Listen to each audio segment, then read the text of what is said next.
FZ, lanang berumur 39 tahun, warga desa Muara Teladan, Kecamatan Sekayu, Musi Banyuasin, yang awalnya ngaku jadi korban perampokan, ini hari malah berubah jadi tersangka. Karena gawenya yang nekat buat laporan palsu, ecak-ecak dirampok oleh kelompok begal bersenjata api di jalan lintas timur di kawasan Peninggal, Kecamatan Tungkal Jaya, Musi Banyuasin. Awalnya tersangka ini datang ke Mapolsek Tungkal Jaya. Dirinya ngaku aman be ditodong oleh kelompok begal bersenjata api. Sikok mobil truk punya dia sama duit puluhan juta hilang digasak begal. Polisi yang dapat kelaporan dari tersangka langsung melakukan olah TKP. Ternyata sesudem dilakukan penyelidikan, polisi mulai curiga sama laporan ini karena tidak sesuai sama fakta di lapangan. Bener be ternyata tersangka ecak-ecak dibegal, karena mobil truk punya dia terpaksa disingit ke gara-gara nunggak kreditan selama 10 bulan. Laporan palsu. Membuat laporan palsu? Laporan palsu. Laporan apa itu, Pak? Laporan mobil dirampok. Mobil Bapak? Padahal tidak. Udah dirampok. Kenapa harus melaporkan kayak gitu, kenapa? Supaya udah racing tidak ngejar-ngejar lagi, Pak.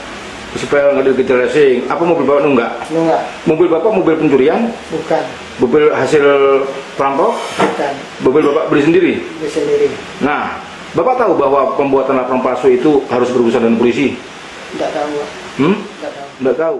Sementara, polisi langsung ngaman ke siko unit truk punya tersangka yang disingit ke di kawasan Sekayu. Diduga bakal dijajok ke gara-gara dikejar oleh debt collector karena nunggak cicilan. Awalnya 365 perampokan dengan senpi dan senjata rakitan katanya kan, menurut keterangan tersangka yang kita amankan. Terus kemudian, Pak? Setelah kita dalami di Polsek dan kita minta keterangan yang bersangkutan, keterangan bersangkutan tidak sinkron dengan atau tidak sesuai dengan kejadian di lapangan. Setelah itu dia mengaku bahwa yang bersangkutan bohong gitu kan. Dia membuat keterangan palsu.